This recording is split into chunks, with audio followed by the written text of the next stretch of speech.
একটা ছেলে বলো, ভাই আল্লাহ দোহাই, এই মুসলমানের বাচ্চা, যদি মার পবিত্র দুধ খেয়ে থাকো, বলো তোমারে আল্লাহ তাআলা নামাজ পড়ার যোগ্যতা তোমার শরীরের মধ্যে দেয় নাই?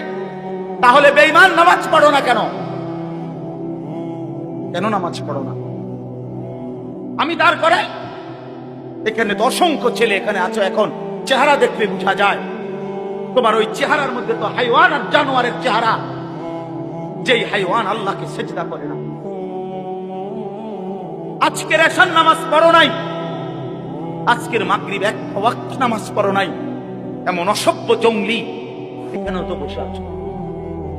বেহায়া, লজ্জা করে না?